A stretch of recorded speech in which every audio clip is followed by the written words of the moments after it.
तो आज हमारा लेक्चर नंबर 3 है मोशन इन वन डायमेंशन का, जिसके अंदर लास्ट क्लास में मैंने आपको बताया होगा what is a scalar quantity, what is a vector quantity. Scalar quantity vector quantity के साथ साथ मैंने कुछ और चीजें बताई होंगी, जैसे कि एक्सीलरेटेड फ्रेम किसे कहते हैं, नॉन एक्सीलरेटेड फ्रेम किसे कहते हैं, या फिर इनर्शियल फ्रेम क्या है, नॉन इनर्शियल फ्रेम क्या है। और बेसिकली ये सारी चीजें हम लोगों ने पढ़ाना तब स्टार्ट किया था जब मैं आपको पोजीशन का डेफिनेशन लिखवा रहा था और आपने हेडिंग डाला है position, path length and displacement. तो अभी हम लोगों ने पोजीशन पार्ट अपना कंप्लीट कर लिया है। Now the next heading which you have to read is distance. तो हेडिंग डालिए डिस्टेंस या पाथ लेंथ। हेडिंग डालिए डिस्टेंस या पाथ लेंथ। लाइक डिस्टेंस या पाथ लेंथ क्या है वो थोड़ा समझने वाली चीज है।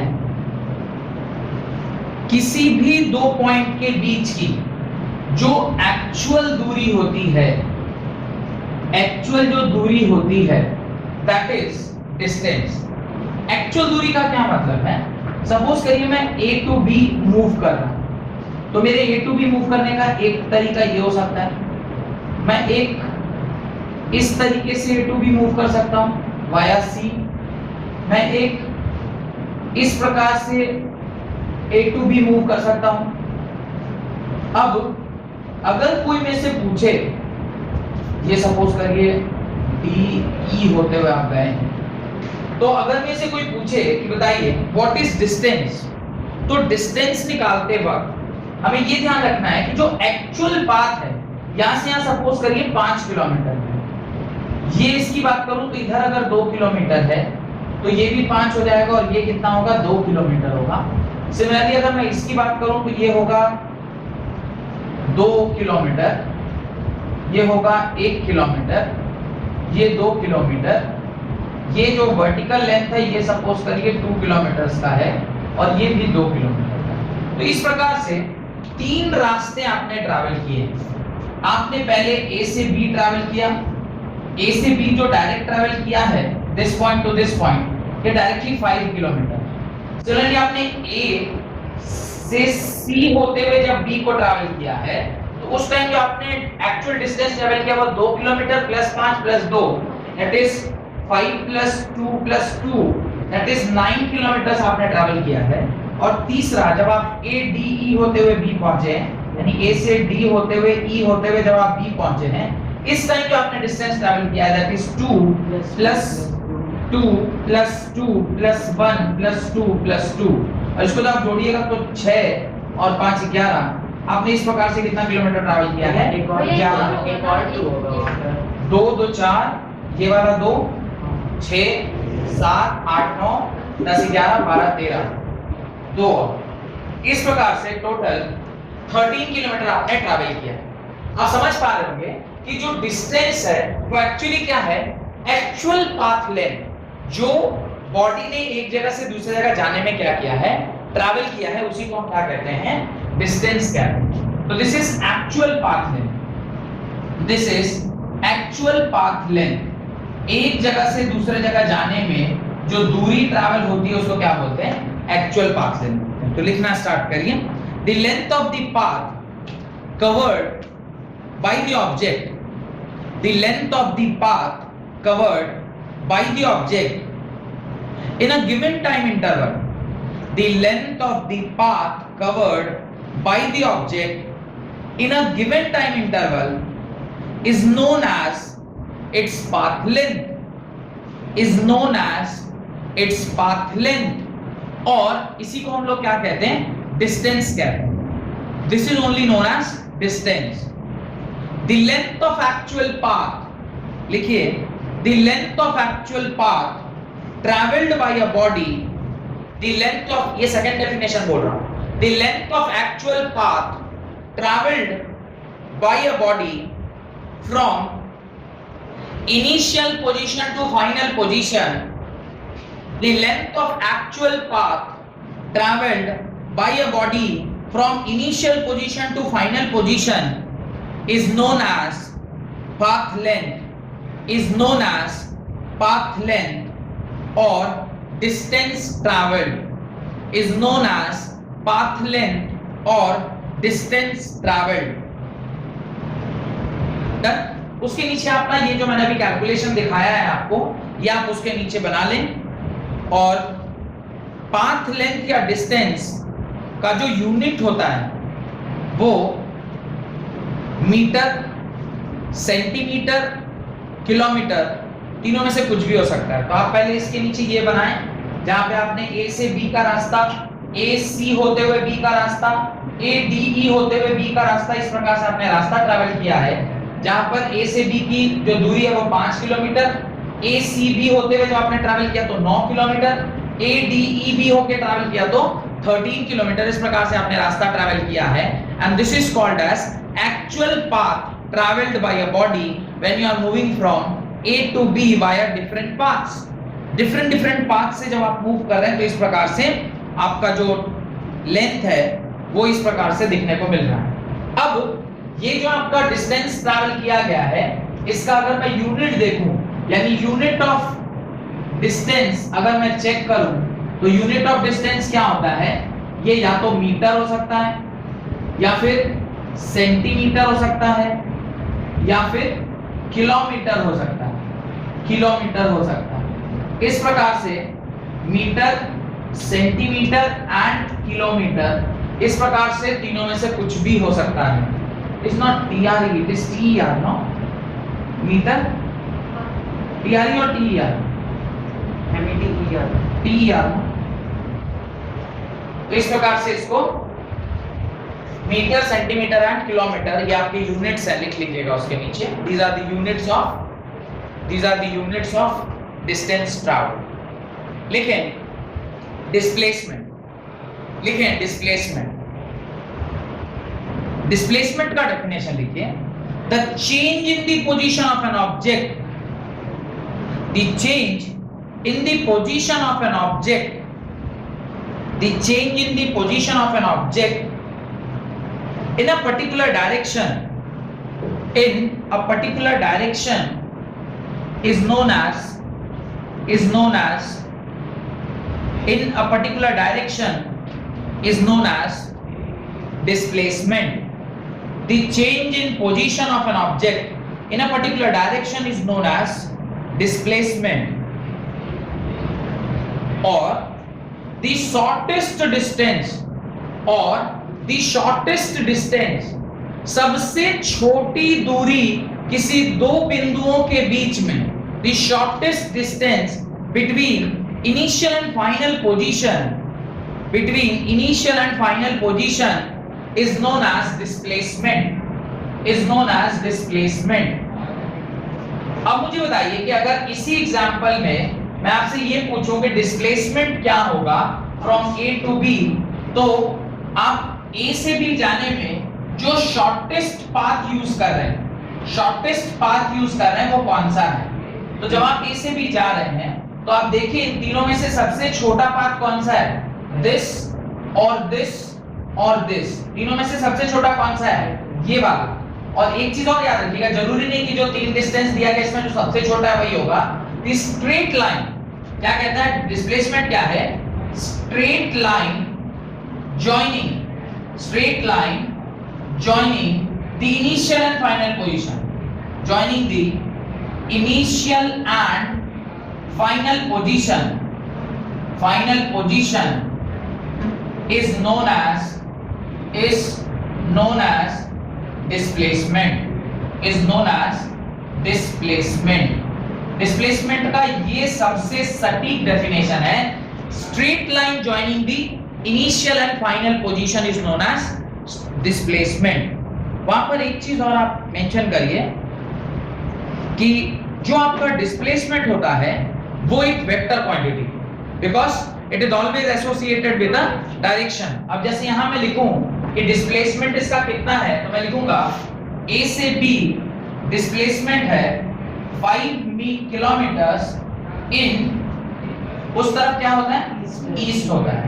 ऑलवेज याद रखिएगा, जब कभी भी हम लोग कन्वेंशन मानते हैं बोर्ड पर, तो ऊपर क्या होता है, नॉर्थ, इधर क्या होता है साउथ, इधर क्या होता है ईस्ट, और इधर क्या होता है west. Even if we know that this direction is not east, but अब ये डायरेक्शन ईस्ट है नहीं, लेकिन बोर्ड पर जब हम कोई डायरेक्शन लिखते हैं तो इस अपने राइट को हम क्या मानते हैं, ईस्ट मानते हैं, पीछे वाले डायरेक्शन को क्या मानते हैं, वेस्ट मानते हैं, ऊपर वाले डायरेक्शन को नॉर्थ और नीचे वाले डायरेक्शन को साउथ। ये कन्वेंशन ऐसा माना गया है। तो यहाँ पे आप जो डिस्प्लेसमेंट लिख रहे हो ये क्या है, 5 किलोमीटर्स इन ईस्ट। तो it is a vector quantity. And second point जो आपको लिखना चाहिए वो ये कि it is having the same unit as that of distance. It is having the same unit as that of distance along with direction. Along with direction. और displacement को जब कभी भी हम लोग डिनोट करते हैं, it is denoted by delta x, where delta x is what, x2 minus x1. Position vector displacement को दिखाते हैं इस प्रकार से, डिस्प्लेसमेंट यानी change in the final position minus initial position. तो x2 क्या है, पोजीशन वेक्टर जो कि आपका फाइनल है, minus initial vector that is x1। Done. अब मुझे बताइए डिस्प्लेसमेंट पॉजिटिव या नेगेटिव हो सकता है क्या? Can displacement be positive? Can displacement be negative? Can displacement be zero? Yes. Can distance be positive? Can distance be negative? Can distance be zero? Distance can be zero as well as positive, but displacement can be zero, negative and positive. वो तीनों ही हो सकता है। तो ये एक बात हमें जरूर लिखनी चाहिए। तो वहां पर आप A से B का फिर से डायग्राम बना के, ये तीनों में जो आपने दिखा है यहाँ एक डायग्राम आपने ऊपर बनाया, तो वहीं पे सीधे लिख दीजिए A से B जो ऐसे 5 किलोमीटर था वही हमारा क्या था, डिस्प्लेसमेंट था इस सेम डायग्राम में। और वहां पे AB को क्या लिखिएगा, 5 किलोमीटर इन ईस्ट। और ये लाइन जरूर लिख दीजिएगा, straight line joining the initial and final position is known as displacement. Straight line joining the initial and final position is known as displacement. तो स्ट्रेट लाइन जो इनिशियल से फाइनल पोजीशन को join करता है उसी को हम लोग क्या कहते हैं, डिस्प्लेसमेंट कहते हैं। Length of straight line, length of straight line, what is that? मैंने क्या बोला, straight line joining the initial, उसका लेंथ थी, लेंथ ऐड कर लीजिए, the length of straight line joining the initial and final position. Straight line का length ही ना वो होगा इनिशियल से फाइनल पोजीशन के बीच का जो दूरी है। डिस्प्लेसमेंट मतलब ही होती दूरी, सबसे छोटी दूरी, ठीक है। उसके नीचे आप केस डाल के लिखें, case 1, if x2 is greater than x1, if x2, इसके नीचे आप लिखिएगा if x2 is greater than x1, अगर x2 x1 से बड़ा है तो डिस्प्लेसमेंट पॉजिटिव होगा नेगेटिव होगा, डिस्प्लेसमेंट विल बी पॉजिटिव। तो लिखिए डेल्टा x इज पॉजिटिव। मैं क्या बोल रहा हूं आपको समझ में आ रहा होगा मैं क्या बोल रहा हूं। मैंने कहा if x2 is greater than x1, आप क्या बोलोगे, delta x is positive. Delta x is positive का क्या मतलब होता है, displacement is positive. If x2 is equal to x1, this means delta x is 0.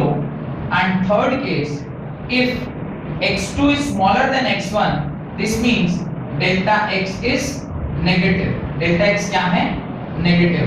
तो इस प्रकार से डेल्टा x पॉजिटिव होता है, डेल्टा x नेगेटिव होता है और डेल्टा x 0 भी होता है। तो कुल मिलाकर आपने ऐसे 3 केसेस देख लिए, where delta x is positive, delta x is negative and delta x is 0।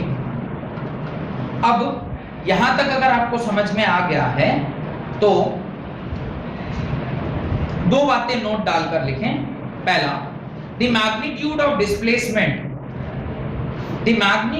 displacement may or may not be equal to the magnitude of displacement may or may not be equal to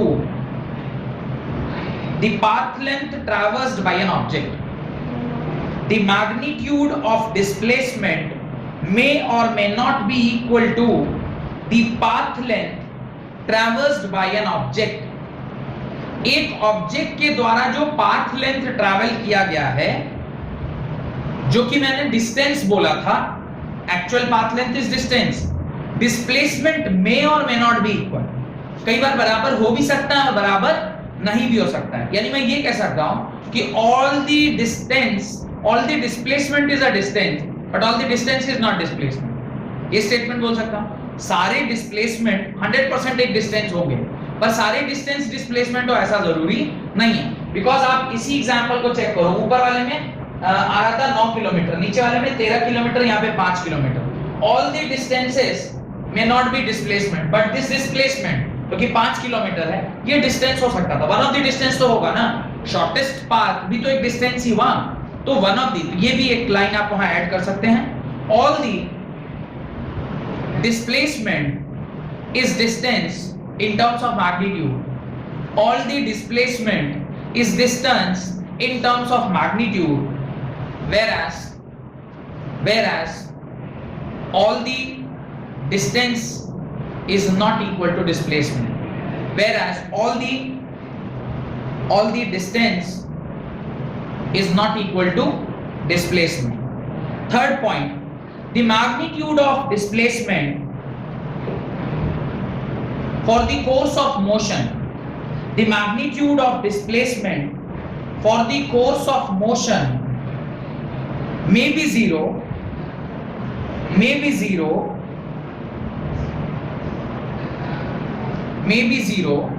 but the corresponding path length can never be zero. The magnitude of displacement for a course of motion may be zero, but the corresponding path length can never be zero, but the corresponding path length can never be zero.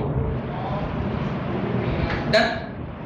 ये कुल जो 3 important point था वो मैंने आपको लिखवा दिया, उसके नीचे आप डिफरेंस डालकर लिखें लेंथ, डिस्टेंस और डिस्प्लेसमेंट का, जो दो तरफ से इस तरह डिवाइड करके लिखते हैं ना, उस प्रकार से आप लिखें डिस्टेंस और डिस्प्लेसमेंट के बीच का डिफरेंस। एग्जाम में डायरेक्टली ऐसे तो नहीं पूछा जाता है, क्योंकि मल्टीपल चॉइस सवाल अभी बनने लग गए हैं आपके इवन बोर्ड एग्जाम्स में, तो इसके ऊपर जो सवाल पूछा जा सकता है वो हो सकता है आपको मल्टीपल चॉइस या मल्टीपल चॉइस में असर्शन रीजन, इस तरह के सवाल आपको इसके ऊपर बन सकते हैं।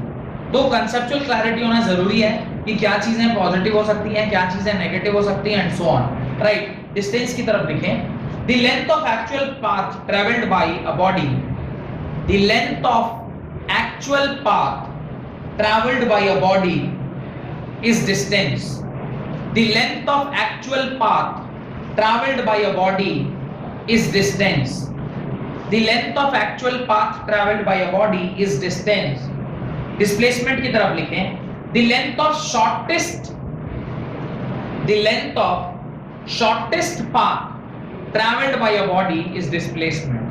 The length of shortest path traveled by a body is displacement. Actual path is distance, shortest path is displacement. Next लिखें, it is a scalar quantity. Distance के बारे में क्या कहना है?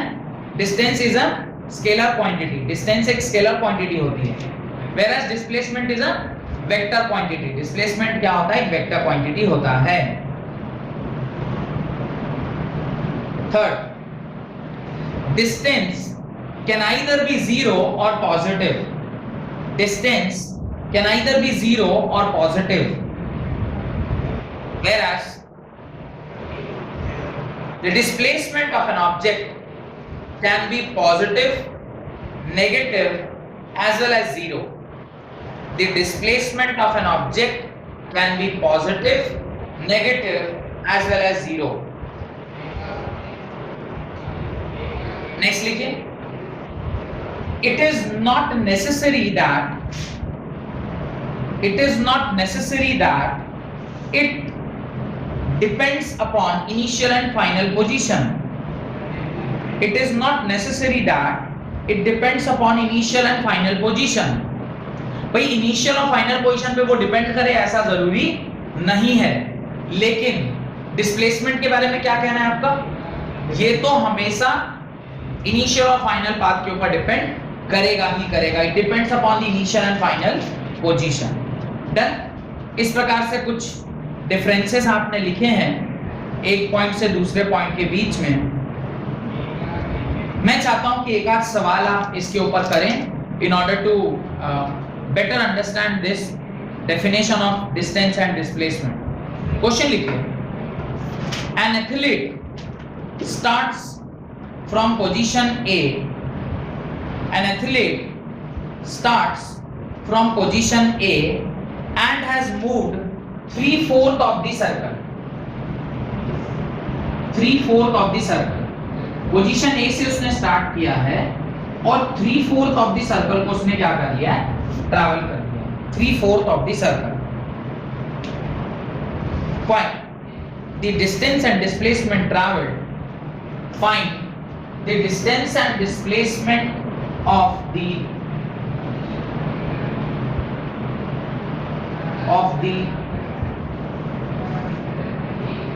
athlete if the radius of circular track is 7 kilometers. The distance 33. If the radius of the circular track is 7 kilometer, तो 7 kilometre इस तरह का कोई एक सर्कुलर ट्रैक है. और displacement 7/2. Displacement is 7/2 and distance is 33. 33. Correct answer. Correct answer इसलिए है क्योंकि मुझे इसका डेफिनेशन ध्यान करना है. डिस्टेंस क्या होता है? डिस्टेंस का याद रखिएगा तो वर्ड आपको याद रखना है एक्चुअल पाथ. एक्चुअल पाथ मतलब उसने किस प्रकार से ट्रैवल किया है. अब वो खुद कह रहा है कि वो A से चल के B. वैसे क्वेश्चन में एक दो बातें और उसको क्लैरिफाई करनी चाहिए थी कि भाई ये क्लॉकवाइज गया कि एंटी क्लॉकवाइज गया. तो आप वहां पर लिख लीजिएगा सर्कुलर ट्रैक में वो कैसे गया है. It has gone clockwise. Clockwise अगर कोई जाता है तो सर्कमफ्रेंस ऑफ सर्कल का फॉर्मूला होता है सर्कमफ्रेंस ऑफ सर्कल का फॉर्मूला होता है 2 पाई r. लेकिन इसने क्या पूरा सर्कल ट्रैवल किया? नहीं, सिर्फ 3/4 ट्रैवल किया है. इसे से मैं 3/4 से मल्टीप्लाई करता हूं. 3/4 into 2 into 22/7 into radius was 7. 7 से 7 कैंसिल हो गया. ये एक बार में, दो बार में, ये एक बार में, 11 बार में. ये आ गया 33 किलोमीटर्स. ये आपका डिस्टेंस हो गया A to B. कैसे? जब आप ये क्लॉकवाइज मूव कर रहे हैं. When you are moving clockwise तो इस प्रकार से आपका ये आ गया. तो ये आ गया डिस्टेंस. पर आपको उसने क्या पूछा है? डिस्टेंस के साथ साथ सेकंड पार्ट में उसने डिस्प्लेसमेंट भी पूछा हुआ है. अब देखिए when we talk about displacement तो डिस्प्लेसमेंट में फिर क्या होगा? Displacement is not the actual path, it is the shortest path. It is the shortest path. तो ये वर्ड याद रखना है. अब शॉर्टेस्ट पाथ जब कभी भी हम निकालते हैं किसी भी एक पॉइंट से दूसरे पॉइंट को, तो आप इनिशियल पोजीशन से फाइनल पोजीशन को ज्वाइन कर दीजिए. इनिशियल और फाइनल पोजीशन को एक स्ट्रेट लाइन से आप क्या कर दीजिए? ज्वाइन कर दीजिए. ये जो आपने ज्वाइन किया यही क्या हो गया? शॉर्टेस्ट पाथ हो गया. तो displacement will be from initial position से फाइनल पोजीशन को ज्वाइन करने वाला शॉर्टेस्ट पाथ. अब शॉर्टेस्ट पाथ पहले मैग्नीट्यूड निकालना होगा, क्योंकि देखिए डिस्प्लेसमेंट क्या है? एक वेक्टर क्वांटिटी है. वेक्टर क्वांटिटी जो भी होती है उसके पास हमेशा दो चीजें निकालनी होती है हमें. एक उसका क्या निकालना होता है? मैग्नीट्यूड निकालना होता है. दूसरा हमेशा क्या निकालना होता है? डायरेक्शन निकालना होता है. तो सबसे पहले मैग्नीट्यूड निकालेंगे. तो मैं लिखूंगा मॉड AB. किसी भी चीज का मैग्नीट्यूड ऐसे निकालते हैं. अब आप ध्यान से देखिए, अगर ये 7 है तो ये भी 7 और ये भी 7. क्या ये 90 डिग्री बन रहा है? तो हाइपोटेनस कैसे निकालूंगा? तो हाइपोटेनस निकलेगा अंडर रूट a स्क्वायर यानी 7 का स्क्वायर प्लस अंडर रूट 7 का स्क्वायर. ऐसे इसको सॉल्व कीजिएगा. ये आएगा 49 plus 49. 49 plus 49 is 98. 98 can be written as 2 into 49. 2 into 49. इसको मैं लिख सकता हूँ √2 into √49. √49 होता है 7 √2 kilometre will be your magnitude. ये मैग्नीट्यूड आ गया. और डायरेक्शन किधर होगा? From A to B. अब देखिए ये 7 है, ये 7 है, तो ये कौन सा ट्रायंगल हो गया? ये हो गया isosceles triangle.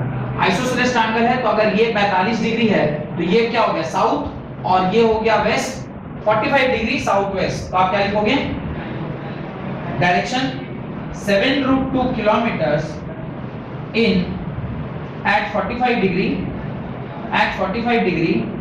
in southwest direction. तो आपने सिर्फ मैग्नीट्यूड सही बताया था, आपने पूरा सही आंसर नहीं दिया था. सही आंसर क्या होगा? You will write this because it is displacement. Displacement की हमेशा क्या चीजें मेंशन होनी चाहिए? दो चीजें मेंशन करनी, कौन कौन सी? एक तो आपका मैग्नीट्यूड और दूसरा आपका डायरेक्शन। तो मैग्नीट्यूड और डायरेक्शन को जब मिला के लिखेंगे तभी डिस्प्लेसमेंट पूरा होगा।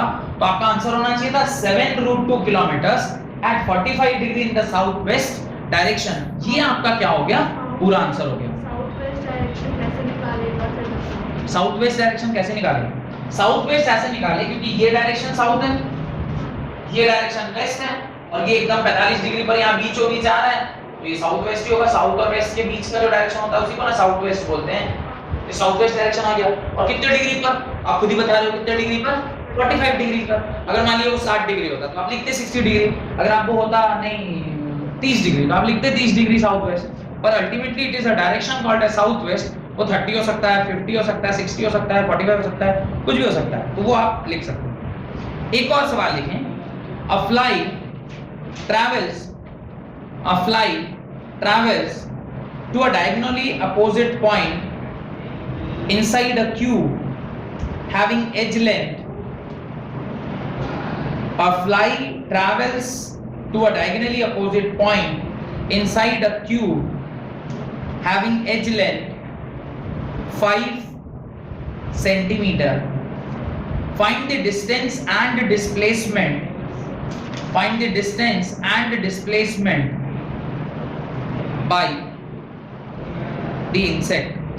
Find the distance and the displacement by the. देखिए अभी वाला सवाल जो मैंने दिया था उसका सॉल्यूशन एक बार चेक करते हैं। देखिए सिंपल सा कॉन्सेप्ट है जो आपको पता होना चाहिए, जो कि मैंने अभी आपको लिख के भी दिखाया था कि whenever you are calculating distance आपके मन में क्या आना चाहिए था? Actual path travelled. whenever you are calculating displacement आपके मन में क्या ख्याल आना चाहिए? Shortest path. अब फ्लाई हो कि इंसेक्ट हो, अगर वो किसी क्यूब में ट्रैवल कर रहा है, ध्यान से देखिएगा, if it is travelling inside a cube, अगर वो किसी क्यूब में ट्रैवल करेगा तो कैसे ट्रैवल करेगा मैं जरा देखता हूं। तो उसके पहले हम लोग क्या बनाएंगे? सबसे पहले क्यूब बनाएंगे। इस प्रकार से मैंने क्या बना दिया? क्यूब बना दिया। वंस ये क्यूब बन गया, इस प्रकार से हमारा क्यूब बन गया, आप इसको नाम दे दो A B C D E F G H। अब किसी भी क्यूब के अंदर जो उसका शॉर्टेस्ट पाथ होता है वो होता है डायगोनल। वो क्या होता है? डायगोनल। ये बात मैंने आपसे पहले भी कहा कि किसी भी ज्योमेट्रिकल फिगर का जो सबसे छोटा पाथ, जब मैं बोलूं सबसे आसानी से एक जगह से दूसरी जगह जाने वाला पाथ है, वो होता है उसका डायगोनल। और चूंकि ये फ्लाई है, फ्लाई यानी ये उड़ सकती है, तो उड़ सकती है तो इसका सबसे छोटा पाथ क्या होगा? वो इस एंड से इस एंड को जब अगर ट्रैवल करेगा तो ये इसी को हम लोग डायगोनल बोलेंगे। किसका डायगोनल? इस पर्टिकुलर क्यूब का डायगोनल बोलेंगे। कोई दिक्कत? अगर मुझे ये डिस्टेंस निकालना है तो यहाँ पर ये कहीं ना कहीं किसी ट्रायंगल का क्या होना चाहिए? हाइपोटेनस होना चाहिए। हाइपोटेनस अगर ये होगा तो कहीं ना कहीं ये वाला जो होना चाहिए वो क्या होना चाहिए? इसका बेस। और ये क्या होना चाहिए? इसका परपेंडिकुलर। इस प्रकार से PB, और अगर आपको H मिल गया, काम बन गया। उसने बोला ये जो क्यूब है उसका सेंटीमीटर कितना बोला? 5 सेंटीमीटर, यानी P is also 5। ये नीचे स्क्वायर है, ये भी 5 सेंटीमीटर और ये भी 5 सेंटीमीटर, तो B कितना आएगा? 5√2 सेंटीमीटर आएगा, नहीं आएगा? ये हो गया 5√2 सेंटीमीटर। और बेस अगर 5√2 है और परपेंडिकुलर, क्योंकि ये 5 है तो ये भी 5 होगा, तो परपेंडिकुलर कितना निकल के आ रहा है? 5 सेंटीमीटर। मीटर है सेंटीमीटर? सेंटीमीटर है, मीटर है, जो भी है। सेंटीमीटर हो तो सेंटीमीटर और मीटर हो तो मीटर। अगर मीटर है तो मैं इस सब की जगह का सेंटीमीटर। अब हाइपोटेनस अगर मुझे निकालना है तो क्या लिखूंगा? √b² plus p²। वैसे तो ये आपको याद होना चाहिए कि किसी भी क्यूब का जो डायगोनल होता है वो √3 होता है। अगर नहीं भी पता है तो भी आप देख लीजिए। बेस की वैल्यू 5√2, इसका स्क्वायर कर दीजिए, प्लस ये 5 का स्क्वायर कर दीजिए। और जब आप इसे स्क्वायर करेंगे तो ये आएगा 5 का स्क्वायर इज 25 टू जा 50 एंड प्लस 25, ये आ जाएगा √75। और √75 को आप क्या लिखोगे? 25 इंटू √3, और ये 25 का रूट हो जाता है 5 और ये हो जाएगा √3, तो 5√3 metre.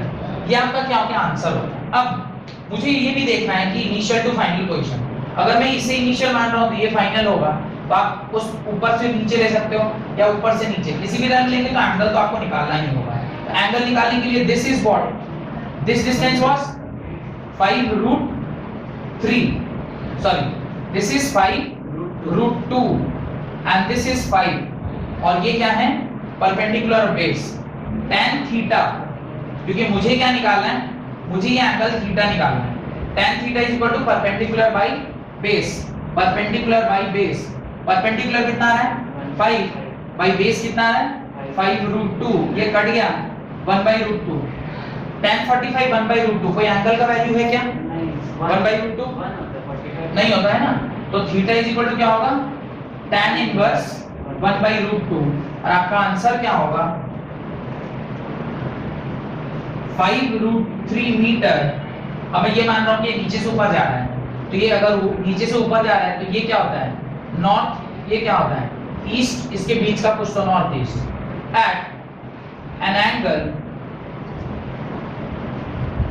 tan inverse 1/√2 in northeast direction, in northeast direction। किस प्रकार से आपका इसका क्या होगा आंसर होगा। और जब मैं डिस्टेंस की बात करूंगा तो सिर्फ यही मेरा आंसर होगा, क्योंकि ये उड़ने वाली चिड़िया बोल रहा हूं, उड़ने वाले मकोड़े या उड़ने वाले कीड़े के बारे में हम बात कर रहे हैं, तो जो कि उड़ने वाला है तो उसके लिए वही डिस्टेंस और वही डिस्प्लेसमेंट। अगर इसी की जगह पे एंट होता तो ये क्या हो जाता 5√2 + 5, यानी 5 bracket √2 + 1 will be your distance as well as displacement. क्योंकि चींटी अगर दी गई होती तो वो उड़ती नहीं, ये फ्लाई दिया गया था तो ये उड़ सकता है। तो ये थोड़ा सा एक वर्ड है जिसका हेर फेर कई बार एग्जाम में कर देते हैं और उसको आपको समझना चाहिए। हेडिंग आप तो थीटा ही निकालोगे ना, एंगल तो थीटा ही होता है। नहीं tan थीटा का तो खुद एक नहीं, स्पेसिफिक वैल्यू होता है ना। नहीं tan theta is tan of theta, tangent of theta है, हमें तो सिर्फ एंगल चाहिए ना, tan ऑफ पर्टिकुलर एंगल, तो ये tan ऑफ एंगल नहीं चाहिए, हमें तो एंगल चाहिए, तो angle is equal to tan inverse होगा। लेकिन जैसे tan 45 इज इक्वल टू 1 लिखते हैं तो फिर theta 45 is equal to tan inverse 1 लिख सकते हैं। क्या कहते हैं हाँ 45 डिग्री आप कह रहे हैं tan 45 इज इक्वल टू आप 1 लिख रहे हो, तो आप कह रहे हैं 45 is equal to can I write tan inverse 1, yes you can easily write, tan inverse 1 का वैल्यू ही 45 होता है, tan इनवर्स 1 का वैल्यू 45 तो इसमें फिर tan होता है। tan का वैल्यू फिर कैसे पता चलेगा? tan इनवर्स, रुक जाओ पहले तुम पहला डाउट क्लियर कर लो।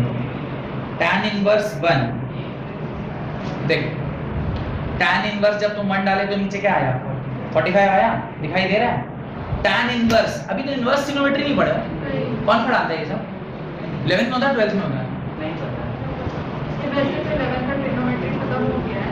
हाँ तो फिर 12th में होता होगा, कहीं तो होता है, स्कूल के हिसाब से तो वो देख लीजिएगा, कहीं तो ये पढ़ाया जाता है जहाँ पे इनवर्स ट्रिग्नोमेट्री ऐसा पूरा 11th या 12th में पढ़ाया जाता है, उसको जरा चेक कर लीजिएगा। खैर हेडिंग डालिए uniform motion in a straight line, uniform motion in a straight line, एक स्ट्रेट लाइन में यूनिफॉर्म मोशन किस प्रकार से होती है वो अब हमें चेक करना है। होप कि ये वाला जो सवाल मैंने अभी आपको कराया है ये क्लियर हो गया होगा। अब uniform motion in straight line, अब जो हम लोग पढ़ रहे हैं ना वो डिस्टेंस और डिस्प्लेसमेंट पढ़ लेने के बाद now we are moving towards the uniform motion. What is uniform motion पहले हमें ये समझ में आना चाहिए। वैसे ये सारी चीजें हम लोग तो क्लास 9th में पढ़े हुए हैं, फिर भी जल्दी जल्दी इनको हम तुरंत पार करते हैं क्योंकि ऑलरेडी हमारा पढ़ा हुआ है। जो चीज नहीं पढ़े हुए that is motion in 2 dimension, वहां हम लोग को ज्यादा फोकस करना चाहिए क्योंकि वो चीज बिल्कुल नहीं है। ये जो चीजें पढ़े हुए हैं इसको ज्यादा टाइम वेस्ट करना नहीं चाहिए, right. A body is said to be in a uniform motion, a body is said to be in a uniform motion, a body is said to be in a uniform motion if it travels equal distance in equal interval of time, if it travels equal distance in equal interval of time। Uniform motion, uniform motion हम लोग किसको कहते हैं? Uniform motion किसे कहते हैं? Suppose करिए ये एक बॉडी है A, एक पॉइंट है A और ये एक पॉइंट है B और एक बॉडी, एक object A to B travel कर रहा है, इसके बीच में कहीं सी आया, कहीं डी आया, कहीं ई आया। अब ये 1 किलोमीटर था और ऐसा ट्रैवल करने को उसको कितना लगा? 1 मिनट लगा। सिमिलरली ये अगेन 1 किलोमीटर है, इसको भी ट्रैवल करने में उसको कितना लगा? 1 मिनट लगा। फिर ये 1 किलोमीटर था, उसको भी ट्रैवल करने में इसको 1 मिनट लगा, और ये भी 1 किलोमीटर है, इसको भी ट्रैवल करने में उसे कितना लगा? 1 मिनट लगा। तो यूनिफॉर्म मोशन का मतलब होता है equal distance travelled, equal distance traveled in equal interval of time, equal interval of time। equal distance आप equal interval में क्या कर रहे हैं? ट्रैवल कर रहे हैं।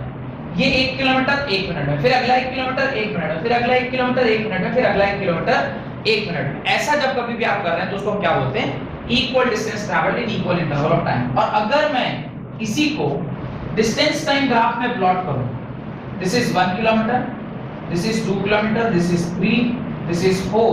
आपने ट्रैवल किया 1 minute, 2 minute, 3 minutes and 4 minute. ये 1,1 यहाँ आएगा, 2,2 यहाँ आएगा, 3,3 यहाँ आएगा, 4,4 यहाँ आएगा। It will be a straight line passing through origin. और इस प्रकार से जब आप उसको लिखेंगे तो ये 1 ऐसे आ जाएगा, ये इस प्रकार से आ जाएगा। और इसका जो स्लोप है, यानी आपने जब डिस्टेंस टाइम ग्राफ बनाया, डिस्टेंस टाइम ग्राफ बनाया, और उस डिस्टेंस टाइम ग्राफ का जब आप स्लोप निकालेंगे, do know what is slope? Slope is theta, and theta is tan theta is equal to perpendicular by base. किसी भी एक दूरी में आप देख लें, सपोज करिए आपने ये थीटा माना है, सपोज आपने ये इस प्रकार से इसको थीटा मान लिया, ये इसको थीटा माना है। थोड़ी देर के लिए मैं ये थीटा जो पहले माना था उसे मिटा रहा हूं, मैं मान रहा हूं कि आपने इसे थीटा माना है, दिस इज थीटा। तो अगर ये थीटा है तो ये होगा परपेंडिकुलर बाय बेस। परपेंडिकुलर कितना होगा? 3 किलोमीटर, बाय बेस कितना होगा? 1 मिनट, 3 मिनट। तो इसको आप सॉल्व करिएगा, क्या आएगा? 1 किलोमीटर पर मिनट।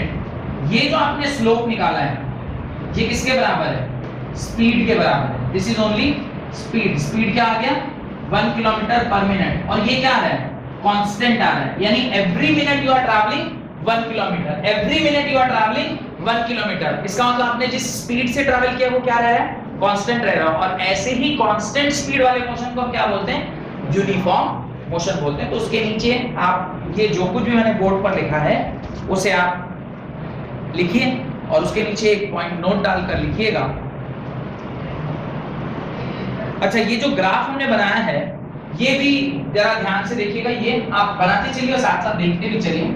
ये हमने y = mx + c का ग्राफ बनाया है।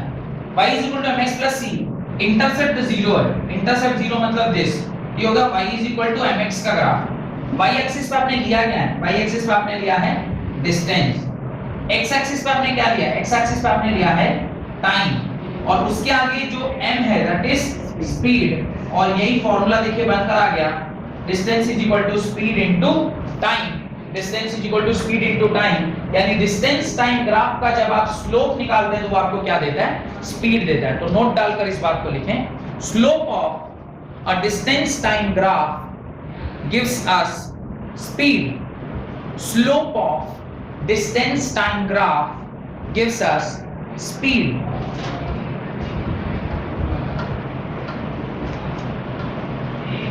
Slope of distance time graph gives us speed. कोई दिक्कत? तो डिस्टेंस टाइम ग्राफ से आपको क्या मिलता है? स्पीड मिलता है। और उसको मैंने यहाँ पे वेरीफाई भी करा दिया। क्या आप देखें, यहाँ पे इसका वेरिफिकेशन भी दे दिया है कि कैसे डिस्टेंस टाइम ग्राफ आपको क्या देता है? स्पीड प्रदान करता है। और ये फार्मूला तो आप बचपन से पढ़ते आ रहे हैं, डिस्टेंस = स्पीड इनटू टाइम। तो वो नोट वाली बात को मैं एक बार और रिपीट करता हूं, slope of distance time graph gives us speed.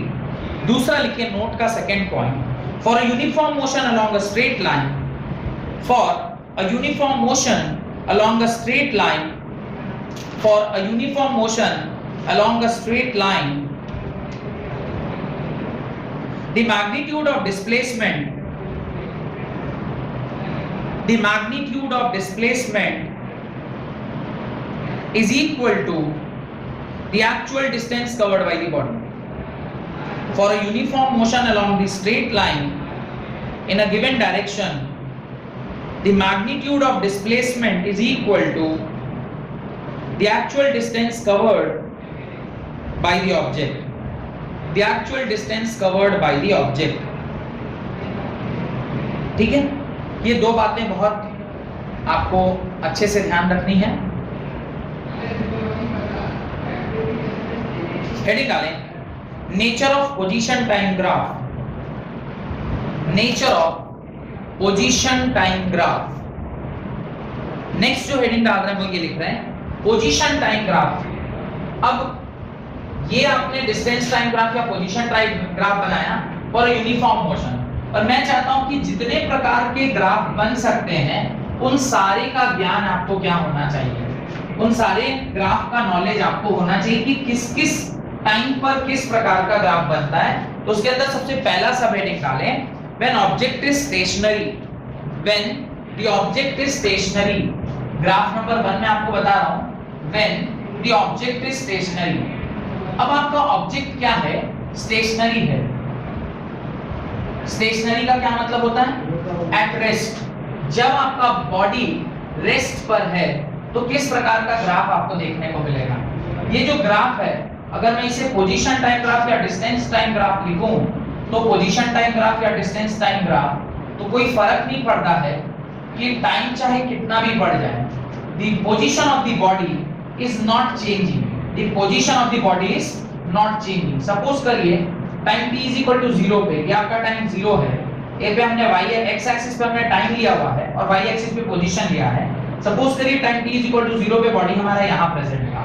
अब टाइम 1 सेकंड बढ़ गया, फिर भी हमारा बॉडी यहीं प्रेजेंट है। फिर टाइम 2 सेकंड हो गया, फिर भी हमारा बॉडी यहीं प्रेजेंट है।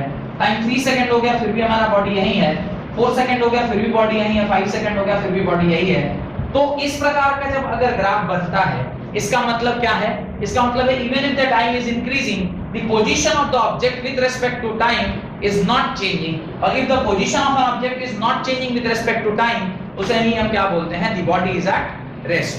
तो लिखें, when the object is stationary or at rest, when the object is stationary or at rest, the graph between position and time या distance and time, the graph between position and time या distance and time is a straight line.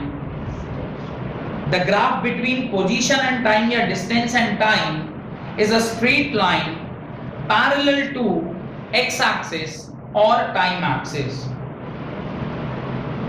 Parallel to x axis or time axis at a particular position, say x meter.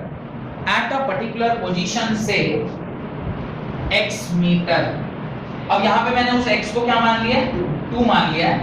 तो आप इस प्रकार से लिख सकते हैं, ये ग्राफ आप उसके नीचे बना लीजिएगा। और अगर मैं जो कॉन्सेप्ट अभी थोड़ी देर पहले हमने पढ़ा था स्लोप का, वो क्या कहता है? tan theta is equal to क्या होगा? Perpendicular by base. अब जरा ध्यान से देखिए, tan थीटा में परपेंडिकुलर तो है नहीं, ये तो हो गया 0, और बेस किसी भी दो टाइम पीरियड के बीच में आप निकालिएगा। तो सपोज करिए मैं 2 से 4 के बीच में निकाल रहा हूं, suppose I am calculating between 2 से 4, ये 2 सेकंड आएगा। tan थीटा ये 0/2 is 0, theta is equal to tan inverse 0, और थीटा भी क्या हो गया? 0 हो गया। यानी खैर आपको तो थीटा नहीं, आपको स्लोप निकालना है। स्लोप क्या हो गया? 0 हो गया। स्लोप 0 मीटर पर सेकंड। यानी अगर तो कॉन्सेप्ट अभी हमने देखा था कि वेलोसिटी डिस्टेंस टाइम ग्राफ का जो स्लोप है वो हमें क्या देता है? स्पीड देता है। तो स्पीड कैलकुलेट करके कितना आया? 0 मीटर पर सेकंड। यानी कहने का जो बॉडी है वो किसका है? एट रेस्ट है। तो ग्राफिकली भी हमने इसको कंफर्म कर लिया कि इस प्रकार से अगर ग्राफ भी आपसे कह रहा है कि अगर इस प्रकार का आप डायग्राम बना रहे हैं तो स्लोप आपका 0 होगा, और स्लोप अगर 0 है तो मैं बोलूंगा कि उस पर्टिकुलर बॉडी का जो मोशन है वो रेस्ट पर है, क्योंकि जो स्लोप है वो 0 के बराबर है। Slope is the speed of a position time graph और डिस्प्लेसमेंट टाइम ग्राफ। स्लोप क्या है? पोजीशन टाइम ग्राफ का स्लोप। पोजीशन टाइम ग्राफ का स्लोप ही हमें क्या देता है? स्पीड देता है, और स्पीड क्या मिल गया? 0 में। सेकंड लिखिए when the object is in non uniform motion और वेरिएबल मोशन। अच्छा सेकंड वाला क्या एक और ग्राफ होना चाहिए था, when the object is in uniform motion. तो यूनिफॉर्म मोशन अभी बना लिए हैं, बनाना बाकी है, ऑलरेडी बना चुके हैं, इसलिए वो सेकंड दोबारा रिपीट नहीं कर रहा, सीधे थर्ड में जा रहे हैं। तो आप सीधे उसको सेकंड पॉइंट लिख के लिख दीजिएगा, when the object is in non uniform motion या वेरिएबल मोशन। जब ऑब्जेक्ट नॉन यूनिफॉर्म मोशन या वेरिएबल मोशन में तब क्या होगा, when the object is in non uniform motion या वेरिएबल मोशन, तब किस प्रकार का ग्राफ आपको देखने को मिलता है वो हम लोग चेक करते हैं। If it is non uniform motion, if it is non uniform motion, तो पहले हम लोग को लॉजिकली समझ में आना चाहिए कि नॉन यूनिफॉर्म मोशन हम बोलते किसको है। सपोज करिए एक ऑब्जेक्ट है ए से गया है बी तक, ए पॉइंट से वो बी पॉइंट तक एक ऑब्जेक्ट ट्रैवल किया है। अब जब वो ट्रैवल कर रहा है पहले एक सेकंड में, सपोज करिए पहले एक सेकंड में उसने 2 मीटर ट्रैवल किया, फिर अगले एक सेकंड में उसने 1 मीटर ट्रैवल किया, फिर अगले एक सेकंड में उसने 3 मीटर ट्रैवल किया। इस प्रकार से अलग-अलग distance was travelled in equal interval of time. Non uniform motion का क्या मतलब होता है, different distance travelled in equal interval of time, such type of motion is known as non uniform motion. इसी को अगर ग्राफ प्लॉट करें तो 1 सेकंड पर कहां है, 2 पर है, फिर अगले सेकंड में कहां गया, 3 को गया, और फिर अगले सेकंड में 6 को। इसको थोड़ा सा ऊपर ले आते हैं, ये हो गया 5, ये हो गया 6, और अगले सेकंड को कहां है, थर्ड सेकंड में वो यहां पर। अब जब इस ग्राफ को आप प्लॉट करोगे तो कुछ इस प्रकार का ग्राफ मिलेगा। देखिए ये नॉन यूनिफॉर्म ग्राफ है। नॉन यूनिफॉर्म ग्राफ है मतलब ये जो स्ट्रेट लाइन था वो स्ट्रेट लाइन भी नहीं है, पैरेलल टू एक्सिस भी नहीं है। तो अगर आप इस प्रकार से भी ग्राफ बनाते तो ये किस तरह का मोशन है, नॉन यूनिफॉर्म मोशन है। लिख दीजिए when the object बना देंगे। अरे ये बाद में बनाना है ना, when the object is traveling with a non-uniform motion or variable motion, the object is traveling with non-uniform motion or variable motion, the graph is parabolic in nature, the graph is parabolic in nature, slash देकर लिखिएगा, is not a straight line, is not a straight line। 100% ये parabolic भी नहीं है, जो example मैंने अभी लिया है ये 100% पैराबोलिक नहीं है। 100% पैराबोलिक कब आएगा मैं लिखवाऊंगा 100% parabolic, but is not 100% parabolic. ये लिखा है is a parabolic in nature but it is not a straight line. Straight line नहीं होगा, कुछ और होगा जो कि पैराबोलिक जैसा होगा। एग्जैक्ट पैराबोला कब बनता है हम लोग देखेंगे आगे चल। उसके नीचे आप ये ए से बी जो हमने ट्रैवल किया है वो बनाइए, और उसके बाद ये ग्राफ बनाइएगा। तब तक मैं इसके स्लोप के बारे में सोचता हूँ कि इसका स्लोप क्या होगा। किसी भी 2 पॉइंट के बीच में हम लोग स्लोप को डिसाइड करते हैं, तो स्लोप अगर इस प्रकार से 1 सेकंड और 3 सेकंड के बीच में अगर मैं देखूं तो इस प्रकार से जो स्लोप है आपका वो tan थीटा होगा। और स्लोप जब हम tan थीटा निकालेंगे then we'll calculate tan theta होता है perpendicular by base. Perpendicular is this, that is 6 meter, that is 6 meter by sorry that is 4 meters only, no, the distance उसने पहले में 2 ट्रैवल किया है। फर्स्ट सेकंड पे उसने 2 ही 2 फर्स्ट सेकंड पे उसने 2 ट्रैवल किया है। दिस इज, तो आप इस प्रकार से स्लोप निकालेंगे थीटा तो ये आएगा 4/2, that is 2 मीटर पर सेकंड। ये क्या था, दिस इज दिस 2 मीटर पर सेकंड। तो ये आपका इन दोनों के बीच का स्लोप आया 2 मीटर पर सेकंड, यानी स्पीड जो निकल के आई है वो 2 मीटर पर सेकंड के हिसाब से। लेकिन उसके नीचे the slope of distance time graph, तो इस दोनों के बीच का ये जो स्पीड आया है, स्लोप जो आया है, दिस इज स्लोप, और स्लोप ही किसके बराबर होता है, स्पीड के बराबर होता है, दैट इज 2 मीटर पर सेकंड। ये 2 मीटर पर सेकंड का स्पीड आपको देखने को मिल रहा है, जो कि एक एवरेज स्पीड दिया गया है। अब यहाँ पे ना concept of average speed and instantaneous speed develop हो जाता है। एवरेज स्पीड मतलब यहाँ से यहाँ जाने में ऑन एन एवरेज कितना उसने स्पीड रखा था, और एक होता है इंस्टेंटेनियस स्पीड। इंस्टेंटेनियस स्पीड मतलब हर क्षण पर उसका क्या स्पीड है। जैसे मैं आपको अगर चेक करके बताऊं कि पहले सेकंड में उसका क्या स्पीड है, तो अगर मैं v1 लिखूं तो v आएगा 2/1 दैट इज 2 मीटर पर सेकंड। फिर दूसरे v2 की बात करूं तो ये आएगा 1 मीटर पर सेकंड। फिर इधर बात करूं तो ये कितना आएगा, v3 इज 3 मीटर पर सेकंड। ये वेरिएबल स्पीड है, दिस इज वेरिएबल स्पीड। और वेरिएबल स्पीड है इसीलिए तो इसको नॉन यूनिफॉर्म मोशन बोल रहे हैं, और हम तो इसको यूनिफॉर्म मोशन बोलना चाहिए था। क्योंकि ये वेरिएबल स्पीड है इसीलिए इसको नॉन यूनिफॉर्म मोशन बोला गया है। तो this is v1, this is v2 and this is v3, non uniform motion, and that's why it is known as variable speed. ठीक है, उसके नीचे क्या लिखे बताइए, the slope of distance time graph always gives speed, always gives speed, full stop. The slope is different at different point. The slope is different at different point. अलग-अलग point पर जो स्लोप है वो कैसा है, अलग-अलग। It is different at different point. Whereas for a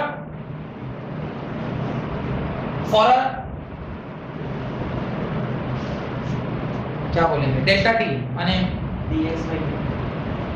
for a change in time माने कुछ दूरी में अगर मैंने देखा जाए 2 सेकंड से लेके 5 सेकंड के बीच में, जब आप इस प्रकार से चेक करते हैं तो जो आपका स्लोप आता है वो क्या आता है, एवरेज स्लोप आता है, यानी एवरेज स्पीड आता है। तो for a change duration of time period, for a duration of time period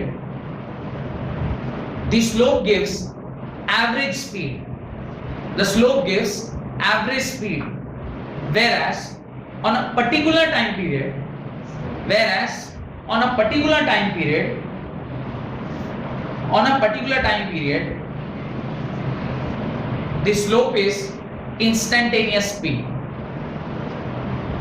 For a duration of time period the slope is average speed, whereas on a at a particular time period the slope is instantaneous speed. तो हम लोग जब speed पढ़ रहे होंगे उस time पर फिर मैं आपसे बात करूंगा इस बारे में कि स्पीड क्या होता है, वेलोसिटी क्या होती है, उसमें जब हम लोग डिस्कस करेंगे तब हम लोग फिर इसके बारे में जानेंगे। अब मेरा अगला जो बहुत इंपॉर्टेंट है, जो भी बोर्ड पर लिखा है वो आपने लिख लिया है, ये याद रखिएगा, ये स्पीड इज एवरेज स्पीड, ये एवरेज स्पीड। और ये जो मैंने लिखा था वो क्या है, इंस्टेंटेनियस स्पीड है। पहले सेकंड में क्या स्पीड था, दूसरे सेकंड में क्या था, तीसरे सेकंड में। ये जो नीचे लिखा हुआ है this is instantaneous speed, and ये जो लिख के आया है this is what, this is average speed. The concept of average speed and instantaneous speed हम लोग बाद में फिर से एक बार डिटेल में पढ़ेंगे, तो वहां पे और अच्छे से आपको समझ में आएगा। अब मेरा अगला सवाल है, can time be negative? Can time be negative? Time क्या नेगेटिव हो सकता है? हम लोग के पैदा होने से पहले जो टाइम हम लोग नेगेटिव है। आपके पैदा होने से पहले का जो समय है वो नेगेटिव नहीं, मैं इस मोशन की बात करूं तो क्या टाइम नेगेटिव हो सकता है? कैन टाइम -1 बोले हो सकता है ना नेगेटिव, जैसे उन्होंने कहा कि पैदा होने से पहले का जो समय है वो नेगेटिव है आपके लिए, पर आपका negative may not be negative for me, because मैं तो आपसे बहुत पहले पैदा हो गया, तो मेरे लिए जो नेगेटिव था वो आपके लिए नेगेटिव ऐसा जरूरी नहीं है। मेरे लिए जो नेगेटिव है, मेरे लिए जो नेगेटिव हुआ आपके लिए 100% नेगेटिव होगा, पर आपका जो नेगेटिव है जरूरी नहीं कि मेरे लिए भी वो नेगेटिव हो, क्योंकि आप पैदा हुए होंगे सपोज 2002 2003 में, if you have taken birth in 2002 और 2003 या 2004, इसी आसपास में आप लोग पैदा हुए हैं, अगर उस टाइम आप पैदा हुए तो उस टाइम तो ऑलरेडी क्लास 7th या 8th में रहा होगा, तो आपके लिए जो वक्त नेगेटिव था मेरे लिए वो पॉजिटिव। तो time is also referred with respect to what. अगर मैं बोलूं इंडिपेंडेंस ऑफ इंडिया थे 1947, 15th of August, the stroke of midnight, ये सारे वर्ड होते हैं ना, the stroke of midnight India will be free and all. तो अभी उसके बाद इंडिया वाज इंडिपेंडेंट, उससे पहले इंडिया वाज नॉट इंडिपेंडेंट, उसको बोलते हैं pre independence era and post independence. Time has a frame, इससे पहले इसके बाद। तो can time be negative? Yes, time can be negative, because ये इवेंट जिस क्षण स्टार्ट हुआ उसके पहले का समय इस इवेंट के लिए क्या है, नेगेटिव है। तो लिखिए can time be negative? Yes, time can be negative, time can be negative with respect to an event, with respect to an event,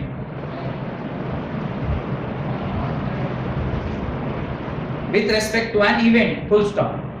Time cannot travel in negative direction, time cannot travel in negative direction। Time negative हो सकता है but time negative direction में travel नहीं कर सकता। आप आज का दिन कल नहीं पा सकते, you can not go back. आप पीछे जाके किसी चीज को सुधार नहीं सकते। Time can not be moved in negative direction. Suppose आज से कोई काम करना आपने स्टार्ट किया, तो पिछला जो कल था वो टाइम उस इवेंट के लिए नेगेटिव हो सकता है, पर आप ये नहीं कर सकते कि अच्छा ये तो आज जो मैं काम स्टार्ट करूं आज से 10 दिन पहले स्टार्ट कर देता हूं जाके, पीछे जाके you can not do that. You can not travel time. तो time can not move in negative direction. Time सिर्फ और सिर्फ कहां चलता जा रहा है? पॉजिटिव डायरेक्शन में। But time can not travel in negative direction, therefore it must be positive always. It must be positive always, but it can be made negative. But it can be made negative by choosing a perfect reference point. It can be made negative by choosing a perfect reference point. Reference point अगर हम choose कर लेते हैं तो उससे पहले का समय क्या होता है? नेगेटिव, और उसके बाद का समय क्या होता है? पॉजिटिव। अगर मैं यहां लिख रहा हूं टाइम t = 0, इसके बाद के जितने भी इवेंट है दैट इज पॉजिटिव, और इसके पहले के जो भी इवेंट हुए होंगे दैट इज नेगेटिव। तो time can be negative only with respect to reference, whereas time always travels in positive direction. आप टाइम को पीछे नहीं कर सकते, नॉट पॉसिबल। खैर, हेडिंग डालें नॉन यूनिफॉर्म मोशन, जो कि हम लोग अगली क्लास में स्टार्ट करेंगे। अगली क्लास में हम लोग non uniform motion, speed and velocity में क्या डिफरेंस होता है, और non uniform speed, non uniform velocity, uniform speed, uniform velocity, acceleration, non uniform acceleration, uniform acceleration, ये सारे कॉन्सेप्ट हम लोग अगले क्लास में पढ़ेंगे। बहुत बहुत धन्यवाद।